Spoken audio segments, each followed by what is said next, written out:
Hello and welcome to Camp Kaiju Monster Movie Reviews. We're your hosts, Vincent Hannum and Matt Levine. And we're talking about all our favorite monster movies, the good, the bad, and the downright campy, and asking if they stand the test of time. Traditional kaiju creature features, space invaders, the supernatural, and everything in between. All strange beasts welcome here. Camp Kaiju is sponsored by Zach Linder and the Zach Pack, powered by Coldwell Banker Realty, your source for real estate, home rehab, fixing and flipping for investor clients and residential buyers. Reach out to the Zach Pack today for real estate services. Follow the Zach Pack on social media and contact the Zach Pack for investment opportunities. Links in the bio. Hey, Matt. Welcome. How are you? I'm good. That was seamless. I loved it. I'm good. Happy to be back on the pod. How are you? Good. Happy to talk about yet another King Kong so soon after our last one. Just felt like we had to make up for lost Kong representation on this podcast. That's like our number one sort of visibility and representation concern is King Kong, as it should be. So I'm just kidding. That's a bad joke. We talked about like the three straight up versions of King Kong, or we talked about two of them and now the 1976 version. Is there a reason it was the last one we got to? I feel like it's often forgotten by fans of King Kong. Like the original is a classic, of course. The Peter Jackson remake from 2005 is of course more recent, and like it's long, it's epic, it looks great, it has great special effects. So I feel like the 1976 version is like caught in the middle a little bit, you know? Totally agree. And like it's such a product of its time. We'll get into that. And that's a bad thing. I love films from the 1970s. I feel like there's a grit to it. There's an aesthetic, a sort of a sweeping nature to it, or a melodrama to it. But for better or for worse, that could also date the film a bit more than other aesthetics. Yeah, for sure. You kind of get the sense that this version of King Kong is kind of like pulled in a lot of different directions. Like, should it kind of be like a purist homage to the original, or should it be like kind of like a radical re-envisioning? I feel like it never knows exactly what it wants to do. Well, before we get into that, I just want to thank you all for listening to Camp Kaiju week in, week out. And thanks for our patrons for your support. Can't thank you enough. Jason, Kelly, Peggy, and our anonymous donor. Thank you. You, everybody out there listening, please rate and review Camp Kaiju wherever you listen. You can also share this podcast with a friend. Who doesn't love monster movies? You can also send us listener comments at campkaiju@gmail.com, on Instagram at camp_kaiju, or our YouTube page, which is Mischief Tales. I'll put the links to that in the bio as well.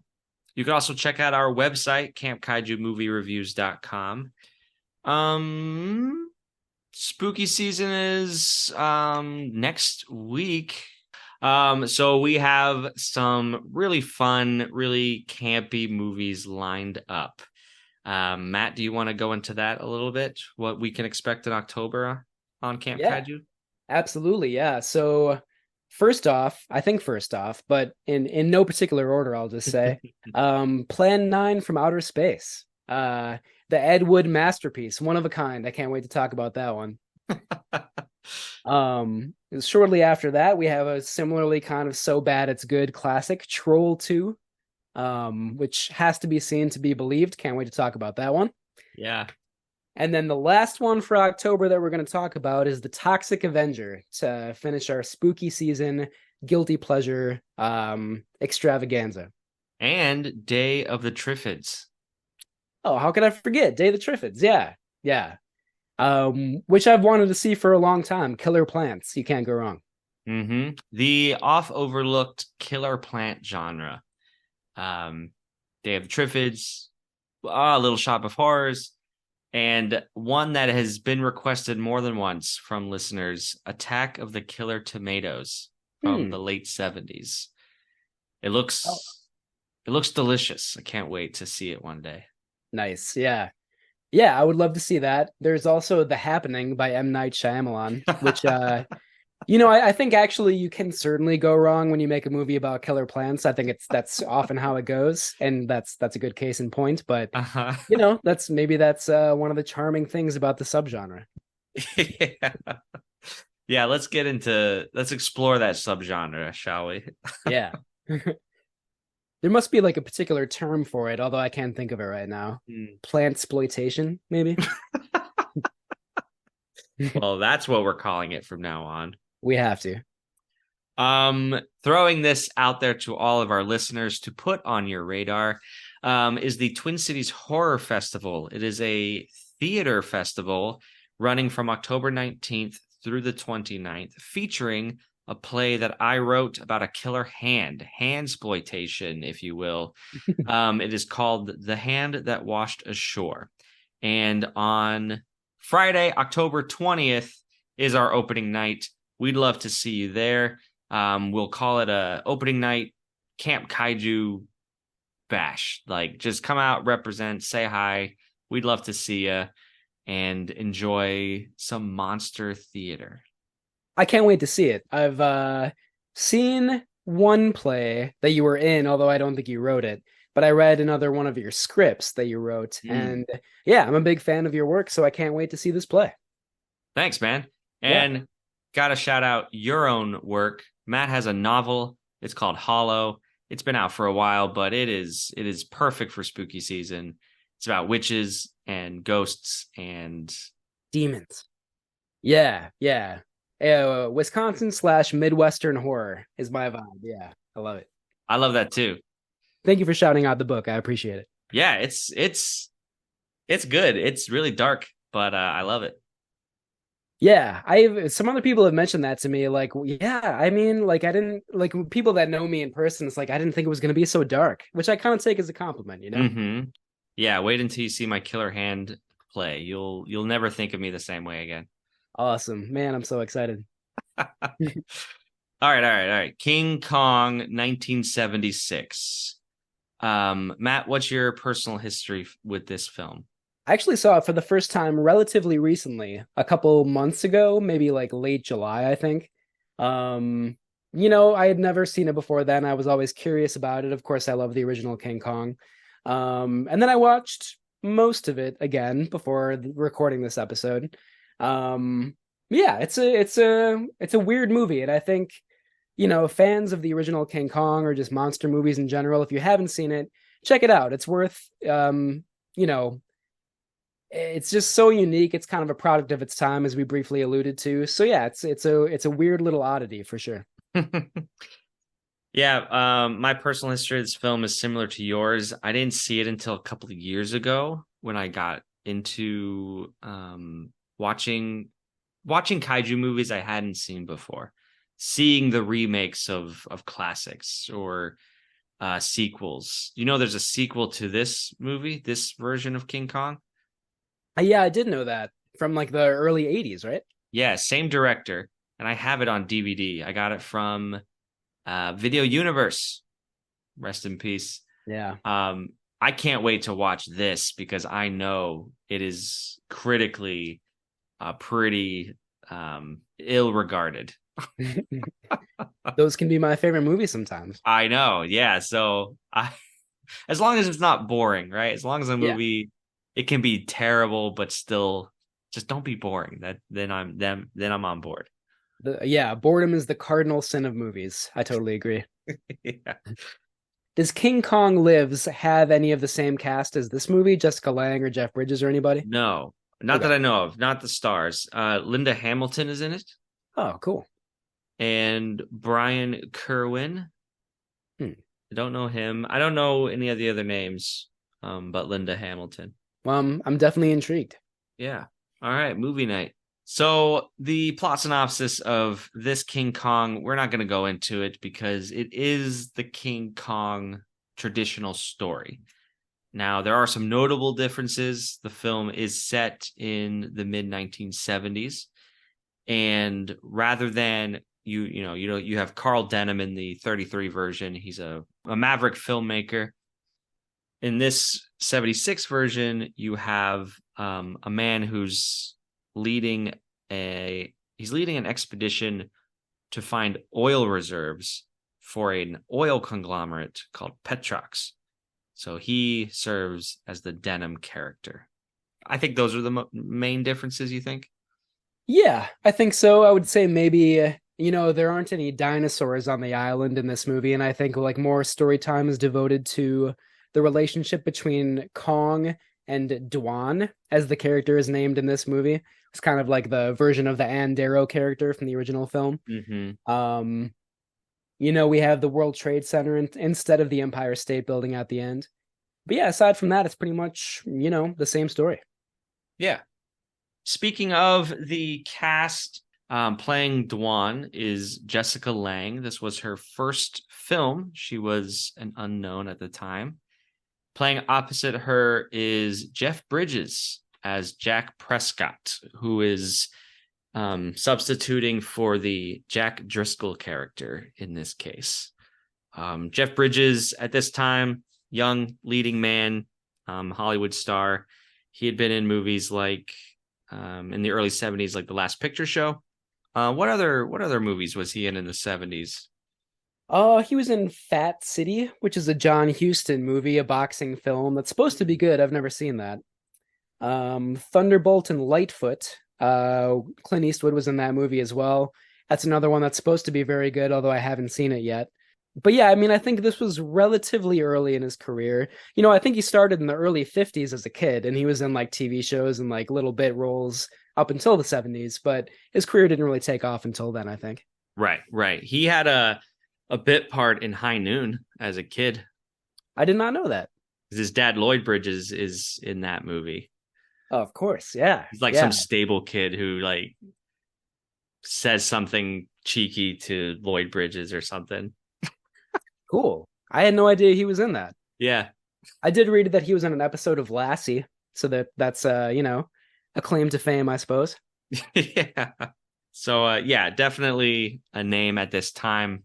A couple other shout outs I just wanted to mention that playing the captain, not the captain, the head of the oil, the representative of the oil company. The character's name is Fred Wilson, played by Charles Grodin.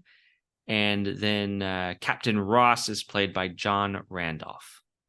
Charles Grodin is, well, maybe I should save this for later. He's maybe my favorite part of this movie. I'll just say that for now. He chews the scenery, let me tell you. Mm-hmm.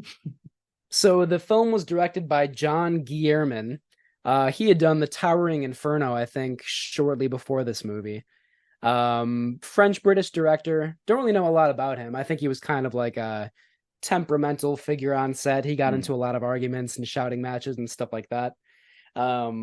Usually that kind of behavior is reserved for like great artists. I don't know if you can call him a great artist, but maybe that's debatable. I don't know, man. The Towering Inferno, that Academy Award winning film.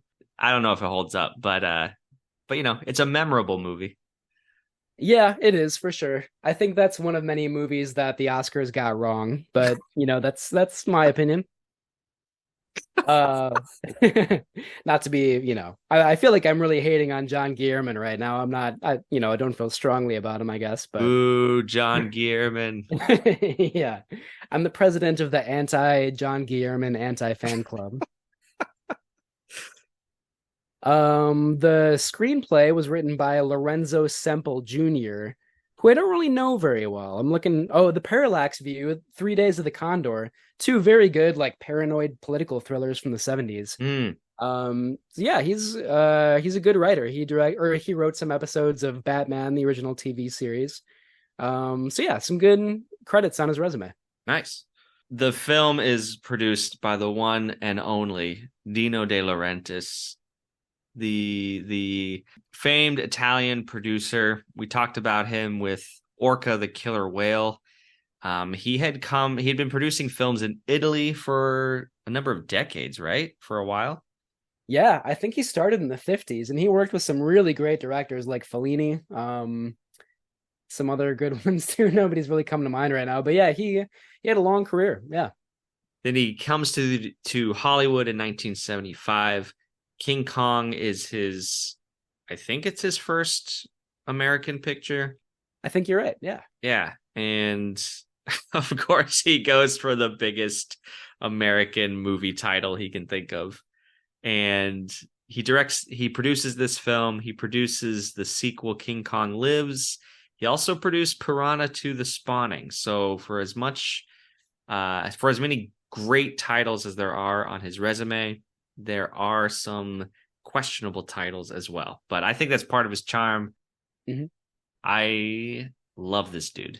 I'm part of the Dino De Laurentiis fan club. Yeah, like I feel like you can tell that he just loves movies and like any project is like, yes, this is going to be the greatest movie ever made.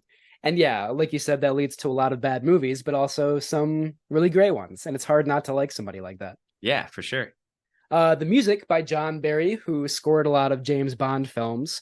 I think you can tell from listening to the soundtrack of this movie, there was some like brass and horns, and I was like, whoa, am I watching a Bond movie all of a sudden? A very distinct sound, but I love it.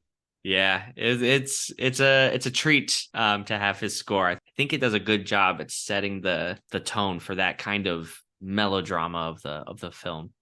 Yeah, yeah. It's like, prestige action and adventure movies. Like his music always carries that sound to it. Mm-hmm. And then the cinematography is by Richard Klein. I think this movie looks very, very good. I think the cinematography alone kind of kicks it up like a star rating, in my opinion. He'd been working for a little while, actually, maybe like a decade or so. He started in the mid 60s. He shot the movie Camelot, Hang 'em High, the Clint Eastwood movie, The Andromeda Strain. He had shot like a number of like sci-fi and action movies, so he was definitely like a big sort of mainstream Hollywood cinematographer. The production backstory and release of this film is not complicated per se, but the whole tangled web of rights with King Kong properties is mind-boggling. I had to reference several different websites to like try to get it straight.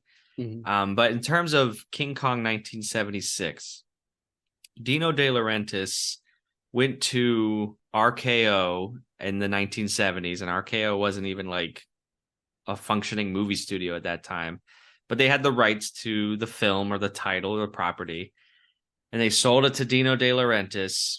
But apparently NBC and producer Sid Sheinberg and Michael Eisner of Disney fame Mm-hmm. claimed that RKO had sold them the rights. So it went to the courts, and Dino De Laurentiis and Paramount ended up getting the rights to this film with the condition that NBC Universal could make their own King Kong, but had to wait at least 18 months. Well, Peter Jackson's King Kong is that Universal King Kong. Much, much longer than 18 months, but they eventually made their own too. So yeah, just like a lot of legalese around all that production. And kind of like a lot of competing claims as to who came up with the idea, right? Like De Laurentiis is like, oh, I got the idea because my daughter loves this movie. And then Michael Eisner was like, no, when I was an ABC executive, like I'm the one that came up with the idea to make it. So yeah, I mean, like who knows like who actually had the originating idea to remake this movie. But like I'm sure they both had an idea to make King Kong. It's not, it's just like let's remake one of the most well-known American movies of all time. It's not a super original idea. Right. The odds of two producers coming up with that are not it's not far-fetched to think. Yeah, for sure. And then probably like in the wake of this movie, well, maybe I'm getting a little ahead of ourselves, but I'm guessing Universal didn't really want to make another version of this movie in the immediate aftermath of it. Hence the, delay. Yeah, the 30-year delay. Yeah. So, in regards to the contemporary setting of King Kong, De Laurentiis and Lorenzo Semple intentionally wanted to move it away from Marion C. Cooper's 1933 in tone, in aesthetic. They wanted to set it in the 1970s. They wanted to incorporate the World Trade Center. Which was new at the time. It had only opened, I think, in 72, and was at the time the two tallest buildings in the world. So I don't blame them for doing that, because at the time, of the 33 King Kong, the Empire State Building was the tallest in the world. So I could see a case for updating it in that regard. And I like, another new wrinkle in the story is like, as you talked about, the Petrox Corporation, which was inspired by like actual oil drilling in various parts of the world in the 70s. Of course, that was a big sort of controversy in the Middle East at the time.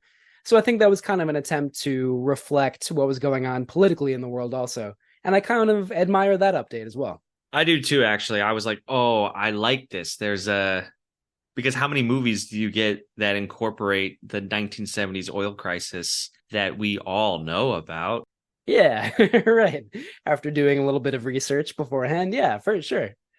But yeah, I mean, like there's not like a lot of like political commentary here, but there is definitely the sense that like, the Charles Grodin character is this dastardly villainous, like, what's the word?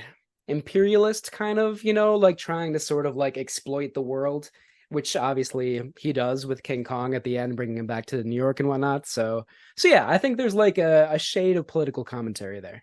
I do too. And I was being an ass before. But I do think I do like the fact that it incorporates the 1970s oil crisis. Yeah. It's weird though, because then like, Dwan sort of just like washes up in a lifeboat or like a raft or whatever. And she was like making a movie, but she just like, is it ever really explained? Like she just like, is there like a shipwreck or something? And she just like happens upon this like oil boat. It's Yes. weird. Yeah. That's all they explain about that. So there is still the sort of like maverick filmmaking thing, but it's never totally like believable in this case. No. I don't mind that so much. It's just the Dwan character in general, which I'll get to. Yeah. So, Matt, as you mentioned earlier, there are no dinosaurs in this movie. Another departure from Marion C. Cooper and Ernest Schoedsack's original film. De Laurentiis didn't want to deal with stop motion, which, as we know from our episode on King Kong, is very time consuming and very expensive. I mean, compared to the suitmation and like the little bit of like a what's the word? Like a mechanical King Kong in this movie, stop motion probably would have looked better for the most part. I mean, the Kong suit work I think is really good, but that mechanical snake that they pull out, yeah, that could have been bettered by just about anything. Yeah. Indeed. Yeah, so it's kind of too bad because this was like a big production that pulled out some of the stops, but not all the stops, because if they had spent more time and money and effort on the stop motion, that could have been pretty amazing looking. But also, I feel like stop motion. I'm making a case against it now. I feel like the way this movie is shot, the way it takes itself, I feel like stop motion wouldn't fit with the tone of this movie. Yeah, I could see that. I think you're right. Yeah. But that's kind of to the detriment of the movie a little bit, but I think you're right for sure.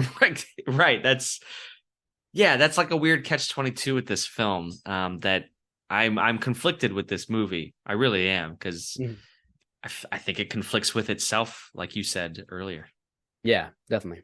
Oh yeah, so like we talked about earlier, Jessica Lange was an unknown actor when she was cast in the film. She was a model, I think, at the time, but this was her first big leading role. Jeff Bridges was a popular leading man, kind of becoming a star around this time. And maybe also becoming stars, or just about to, were the special effects designers Carlo Rambaldi and Rick Baker. Rambaldi would go on to do the special effects for E.T. the Extraterrestrial and Alien, which I think was the same year as King Kong. Am I right about that? It could have been a year later, 2 years later. Around the same time, though. Oh yeah. So yeah, he was definitely becoming like the go-to special effects guy around this time.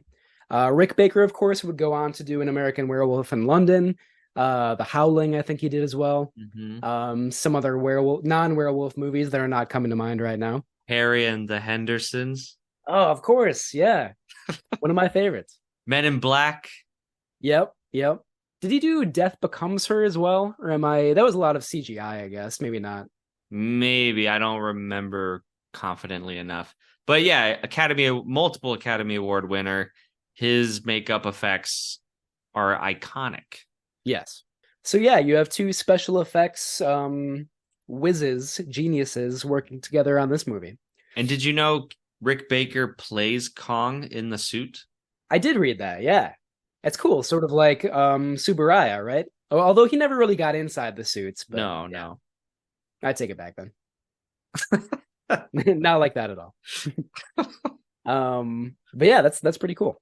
So Rambaldi designed a 40-foot, 6.5-ton mechanical Kong that did not pan out. I think it's seen very briefly, like I don't know, less than 30 seconds in this movie, but most of it is the just the Kong suit that we see.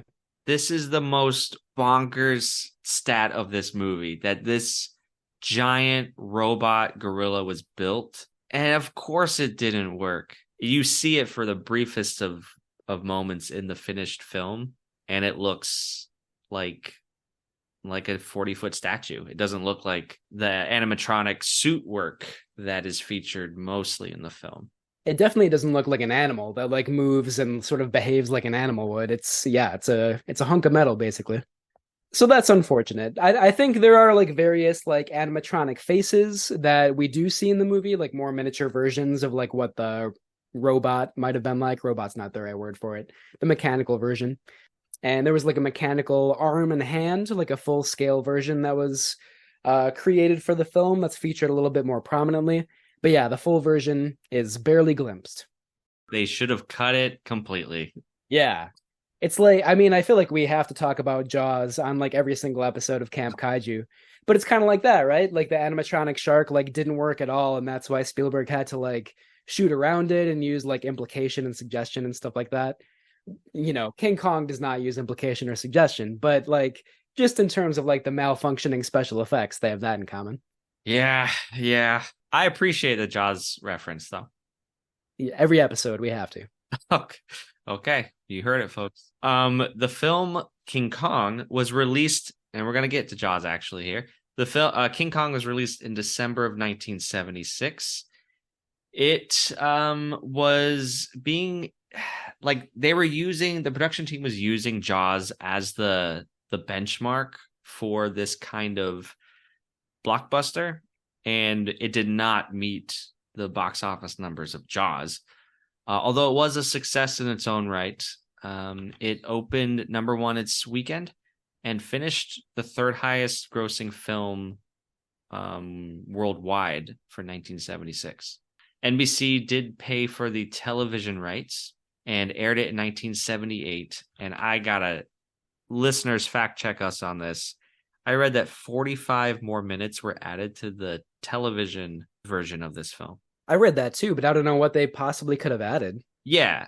How could this movie possibly squeeze out anything else? Like, it already seems pretty overstuffed as it is. Like, they cover all the bases. I don't know what else. 45 minutes. Yeah, so I mean, like you said, if anybody out there knows, please, let us know what it is. Yeah. Initial, and I think even today, reviews are mixed to positive. Lots of people praise Jeff Bridges' performance, Charles Grodin's performance, and the special effects. Again, that suitmation, I think, is pretty impressive. Although reviews are way, way less forgiving on just sort of like it failing to not just live up to the 33 King Kong, but to like failing to capture the same sense of spirit and imagination. Mm-hmm. I mean, we'll talk about it more later, but it's like, I do like aside from money, I just don't really know exactly why they made this movie. Like you can tell if like the original movie, like yeah, like they had this vision, this like amazing adventure fantasy story they wanted to tell. And with the Peter Jackson remake, like he had his own interpretation of the story, and he really wanted to sort of, take more time on. Is the character's name Anne? It is, right? In that version. Yeah.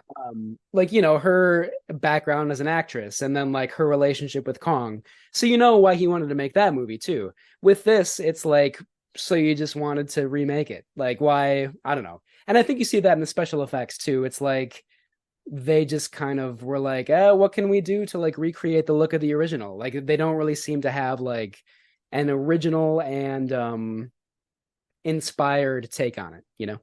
Mm-hmm. Oil crisis, though. Am I right?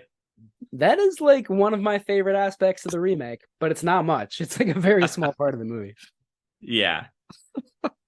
The film was nominated for some Oscars though, and did win best visual effects for Carlo Rambaldi, Glenn Robinson, and Frank Van de Veer. Cinematography, Richard Klein's cinematography was nominated along with best sound. All right, well, let's get to our sponsor break, and then we could talk about the themes, and I can read some comments in Minia's mailbox. Camp Kaiju is sponsored by Zach Linder and the Zach Pack, powered by Coldwell Banker Realty, your source for real estate, home rehab, fixing and flipping for investor clients and residential buyers. Reach out to the Zach Pack today for real estate services. Follow the Zach Pack on social media and contact the Zach Pack for investment opportunities. Links in the bio. Okay, I'm pulling up our Instagram, one of many places you can drop us a line. And I posted a reel of a scene from Orca, the killer whale. And we had a lot of love for that reel. So we had Richard Rock 71. He commented, "Awesome classic, still watch it today." We have another one. Well, I love all the Orca stuff that you posted. It looks great. There are so many like strange and like over the top images and like moments from that movie. It's really fun to see that. Yeah. We had some commenters talk about how they watched Orca on some late night monster animal marathons in the 90s. And I was like, that's awesome. Like, do you have any other suggestions? And they threw out Tentacles, another Dino De Laurentiis production. So whoever you are, whoever commented on that, thank you. Reach out to us again and I'll give you due credit if you want. But we definitely have Tentacles on our radar. On our sonar, I should say. Yeah, we have tentacles on our sonar. Let's get out of here. It's a dumb joke. Heard this ship around. Yeah. This is going to turn into an old-fashioned radio show. We should do that sometime. That'd be great. It'd be a lot of fun. Yeah. Thank you all for writing in. We appreciate hearing your love for monster movies. Matt, do you have any themes for this movie? King Kong, 1976, directed by Guillermin. Guillermin's one and only King Kong. Well, actually, not his one and only because he made a sequel too. So never mind. We talked briefly about like the political commentary with like the oil company going in and exploiting this foreign land. Aside from that, like I think most of the themes were kind of repeats from the original, like we have the clash between modernity and like the indigenous community on the island, on Skull Island, which is just about as offensive here as it is in the original King Kong. Maybe even more so because they don't really make an attempt to like address that or update it at all.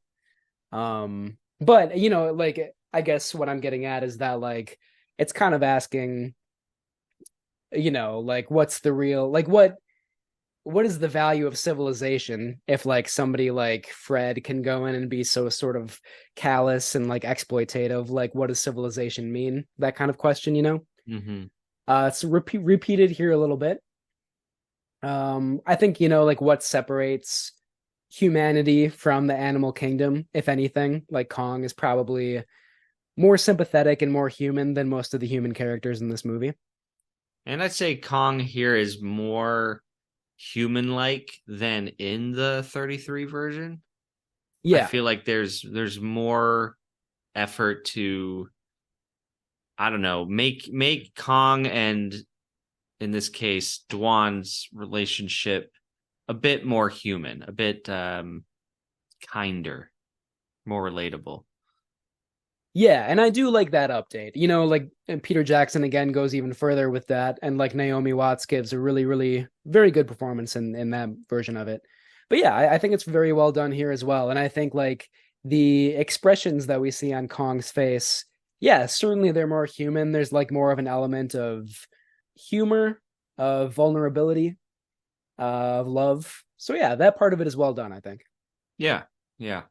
But I agree with you. I mean, the themes, other than the oil crisis, there isn't much added to what we've already covered in the 1933 version, which I think hampers the film. I think it hampers the film's staying power. Yeah. Um, until that next oil crisis hits, then we'll all be like, Guillermin's Kong was the bell ringer for our modern times. It foresaw the future. It's only a But matter of time. I do think that the sort of the rape of the natural environment of the land, I'm using that word as, metaphor, is more so in this movie. The natives on Skull Island completely disappear. Like they're almost obligatory, but then after like their dance and everything, they're gone. Yeah. And all the oil people, they just make themselves right at home. They set up camp on the beach. The Charles Grodin's just sipping pina coladas or whatever. There's heavy machinery that's moved in. It focuses on that aspect a bit more. Yeah, yeah, for sure. Yeah, but it doesn't like go into too much detail about like it's kind of just like what am I trying to say? I'm sorry. Like the oil company is like clearly the bad guy, and there's like not really any like complexity or like detail to it. Like it's not like it really goes into too much depth beyond that, Mm-hmm. which is too bad. And then like the Jeff Bridges character, he's like a primate paleontologist, I think, and he is introduced into the story because he just like climbs aboard the ship before it disembarks, which is kind of like unbelievable. But anyway, like I was kind of hoping that maybe there would be more of a theme of like evolution and kind of like I referred to like the difference between like man and animals. But the movie doesn't really go into that all that much. It's kind of just there, but it's not really like elaborated on. And I would Right. say that's true of most of the themes in this movie. And I would say, well, it's just a King Kong movie, but it's not the King Kong movie. So it tries to eat it, have its cake and eat it too. Mhm. I think that again conflicted with what this movie wants to be. Right. Yeah. Yeah. How about form and aesthetic? I'm not a like yeah, conflicted is right. I think like the cinematography is good in some ways. It's very bright and colorful. It's well lit. Um, although if it's calling a movie well lit is maybe like the lamest compliment you can possibly give it. But I think like where one of the ways that this movie really fails is in its composite photography, where like there's like some special effects in the foreground, and then maybe there's like a middle ground that's like a matte painting, and then there's a background that's maybe a different matte painting, or like like it's a combination of like various planes of action that's all kind of smushed together. And I actually think that it looks better in the original 1933 King Kong than it does here. And I think a big part of the reason why is that the original was black and white and here this is in color, and you can very clearly see like the kind of like fuzzy edges of like what was like shot in a studio and what's like a matte painting behind it and stuff like that. But in any case, it's never very convincing, and I think sometimes it looks really horrible, like the scene where Kong carries Dwan to the waterfall after she falls in a mud pit, and then like he kind of like blows on her to dry her off. It's sort of a sweet moment, but I don't think it looks very good, and like the combination of different footage that was shot at different times or at least created in different ways is never very convincing in this movie. Yeah, I know what you're talking about. Those moments do stick out like sore thumbs. Mhm. Um, I see the first time I watched this movie 2 years ago, I was very unforgiving. I didn't like really anything about it, except the oil crisis. But this time and it's so funny because it's like after watching Orca, which is so I think there's a lot of similarities between the way Orca is shot and King Kong actually. At least with like terms of like ships at sea and sunsets. And I was like, oh, and I get where De Laurentiis is coming from now. So yeah, in a weird way, Orca upped my appreciation for King Kong. Cool. But in terms of like cinematography or lighting, I really like the use of like there's a lot of night scenes where the black is really pitch black. Mhm. And there's a lot of use of smoke, and like there's this scene where they capture Kong with the chloroform, and Kong's hand rises out of the chloroform. It's all very ghostly and atmospheric. So I think there's like a lot of great use of truly of lighting. Yeah, I agree. That scene where they capture Kong is probably my favorite scene in the movie, and it looks really fantastic. Mm-hmm. And I think in general I like the first half of this movie more than the second half. I Yeah. think that, like the scene where Dwan is tied up and is kind of being offered to Kong, and then she like looks up and sees this huge beast. Like it doesn't have the same kind of like magic that the original did, but it looks really good, and it's a convincing sort of like fantasy environment, you know? And then I think it gets less convincing after that point. I agree with you. I think I wrote this in my notes that when they leave Skull Island, it became less interesting. It Mhm. became, I don't know, like, okay, can we just like wrap this up? I feel like we're just treading water at this point. Like when Dwan and Jack go into a bar just to like, why? Just to have a drink and like be cute together. We're just padding the runtime. Like, why is this here? Yeah, yeah, totally. And then like they end up in the train that Kong, demolishes basically. Whereas in the original King Kong, like there's a similar scene, but like the heroes are not on that train. And I think like bringing them onto that train in sort of like a laborious or belabored way, like you were talking about. Yeah, we don't really need that. Like we kind of just like need the destruction. It doesn't necessarily need to be those two characters that are Right. endangered. Actually, to defend this, what to maybe I love that train sequence. I think that that's a great action set piece with great effects. Um, but again, we know how this movie's going to end. Let's just get to it. Um, what do you think about the bloodbath that was Kong's demise in this movie? It's effective, in kind of like a cheap way. Like I think like shooting a helpless animal and like having all this blood splatter is like a pretty cheap way to like engender sympathy for the Kong character, but it does work in like a very crass kind of way, you know? Yeah, I agree. I don't know if I love it or even like it, but it's so 70s to me. Like, let's Yeah. get blood on the screen and just like it's like very Bonnie and Clyde. We're just gonna riddle our character with bullets in a Yeah. very like 70s way. Yeah, it's certainly, and I don't know, it's probably unfair to compare it to the original, which is such a great movie, but like, I mean, we're affected by just who Kong is in the original movie, like his plight, the fact that he's powerless in this like gleaming metropolis of New York City, like that's what makes the original work. And here it's kind of just like, squibs, like blood effects. It's like not the same kind of effect, you know? Oh my god, this is in my bad category. Or we could just get there and I'll try to remember it. So I'm ready to move on if you are. Yeah, yeah. Well, I'll just say like I do think like the beginning looks really good, like the scenes of like the ship leaving port and like yeah, all the like non-special effects stuff looks pretty good in this movie. I agree. Yeah, so the good. It is fun to see Jeff Bridges and Jessica Lange in early roles. I don't think their characters are especially deep, but they have a lot of charisma. I think they have good chemistry together. It's just a good story. It doesn't really add that much from the original version, but there are still scenes that are very powerful. Like the scene where like um the men are like trying to like cross the tree that's like straddling like a valley or whatever, and like Kong is like trying to shake them off is still a very exciting scene. So, I mean, I wish it like kind of took a more radical approach to what the original King Kong did so well, but it at least recreates it pretty faithfully and pretty effectively a lot of the time. Right. Yep. I like that they kept that scene. I liked that I really appreciated the Charles Grodin character this time around. I met him on his own terms as a campy, mustache twirling villain. And I was like, okay, I understand where you're going now. Yeah. Perfect. Yeah, I was gonna save him for my campy category, but I mean he's so over the top with like his like his pith helmet and like his sort of like safari gear or whatever.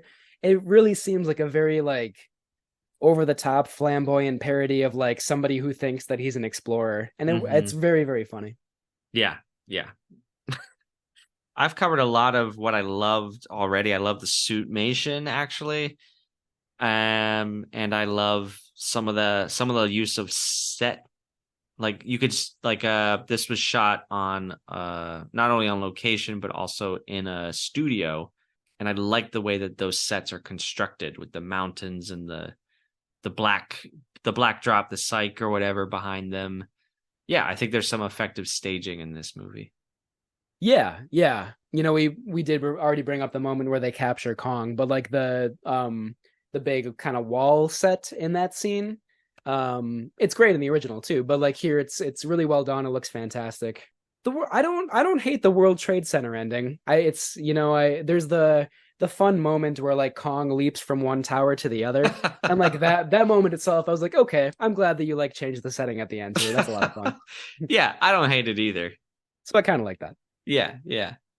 Should I talk about the bad stuff? Oh, yes, please. Oh, sorry, I didn't. Did you have more good stuff that you wanted to bring I up? had no other good things to say about this movie. Yeah, I'm kind of in the same boat. Yeah.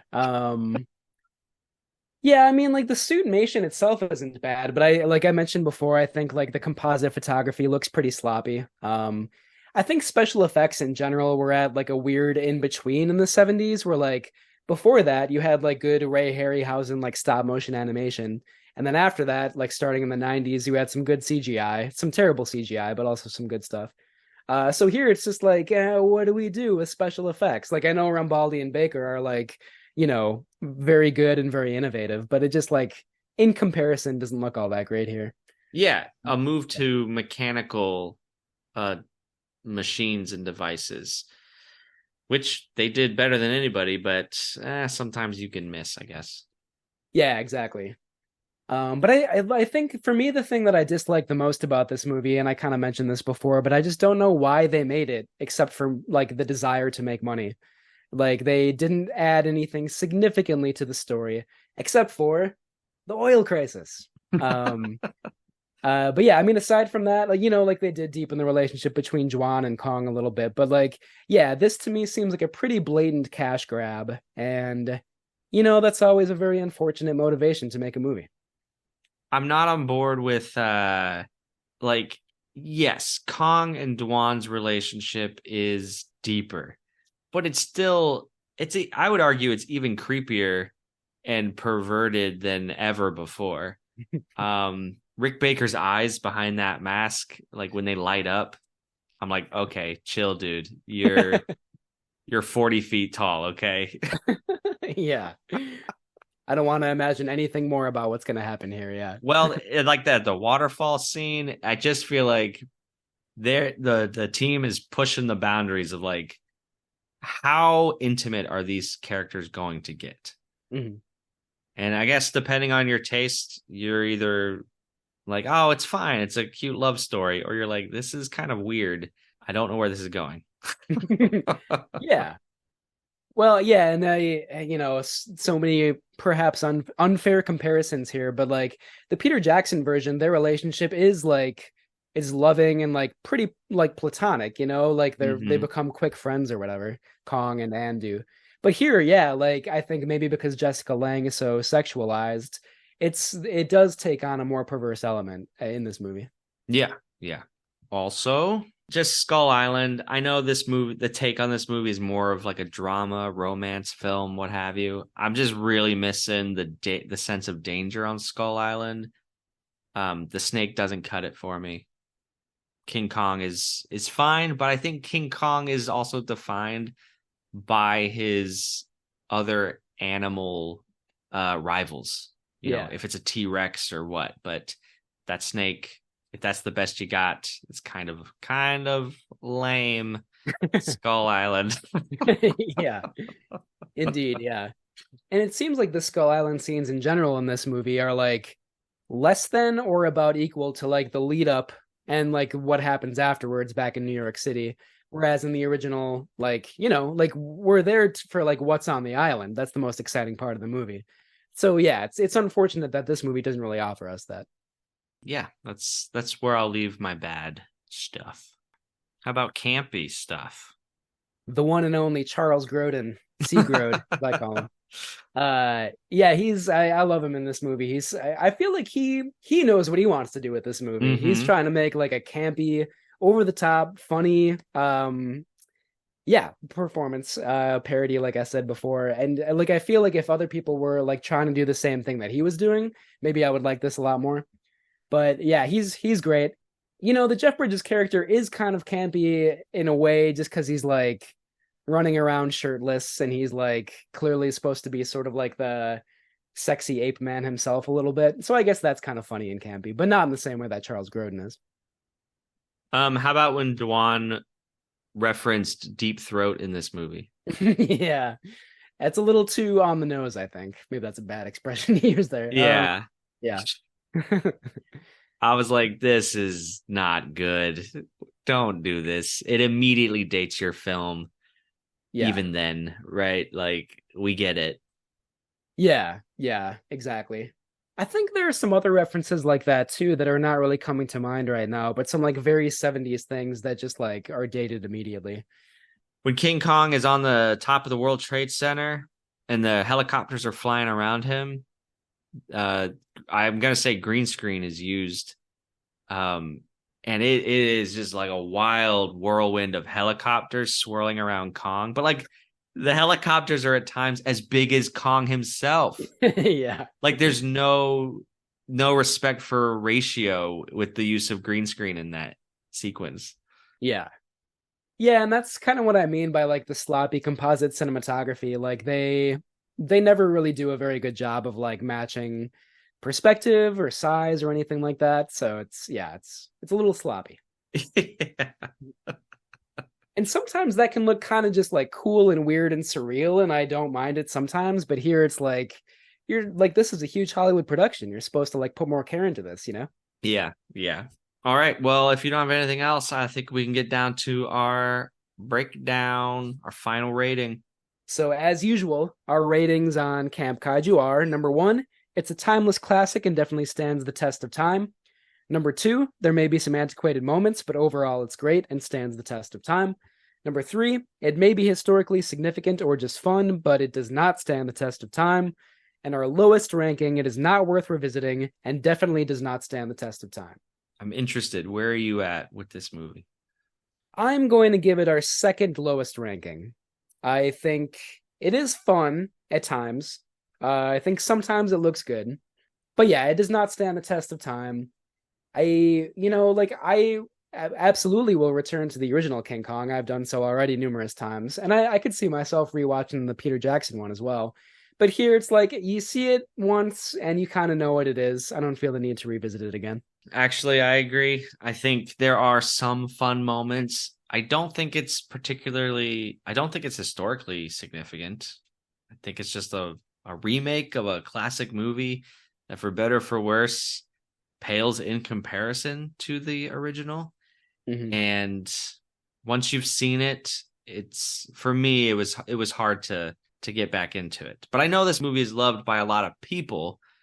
And I could see why. I think just for me here now, after seeing so many other versions of Kong, this one kind of falls to the bottom of the pile.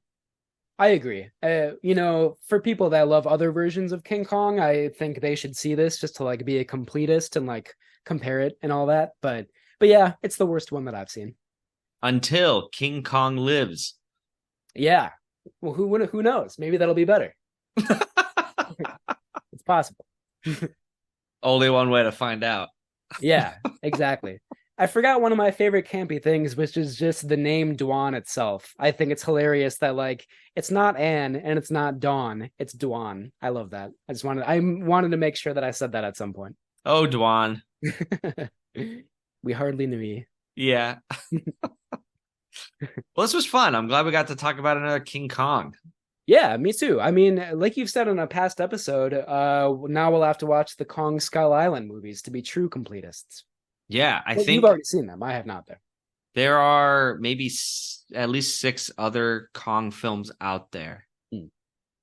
The Son of Kong, Godzilla versus Kong, King Kong Lives, King Kong versus Godzilla, and the forthcoming Godzilla and Kong. So that's 5. I forgot about all the kind of Toho crossovers. Yeah, I would love to see those too. Yeah. I'm sure they will make an appearance at some point on Camp Kaiju. Well, we got our work cut out for us. We do indeed. There's no shortage of monster movies in our future. All right, well, we'll see you next time, everybody. Thank you for hanging out. If you liked what you heard, please tell a friend, leave a rating and review wherever you listen, and visit campkaijumoviereviews.com or Instagram for more monster movie content. We can't thank you enough. Camp Kaiju is recorded in Minneapolis, St. Paul with theme music by Terrence Jackson and Menia's Mailbox by Ben Cook Feltz. Camp Kaiju is sponsored by Zach Linder and the Zach Pack, powered by Coldwell Banker Realty, your source for real estate, home rehab, fixing and flipping for investor clients and residential buyers. Reach out to the Zach Pack today for real estate services. Follow the Zach Pack on social media and contact the Zach Pack for investment opportunities. Links in the bio. Will you goddamn chauvinist pig ape? What are you waiting for? You want to eat me? Then go ahead! Do it! Go ahead and eat me! Go ahead! Choke on me!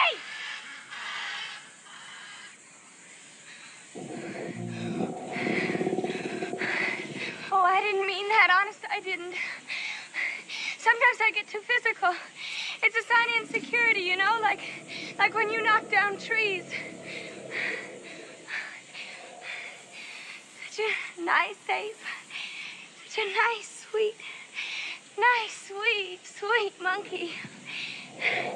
You know, we're gonna be great friends.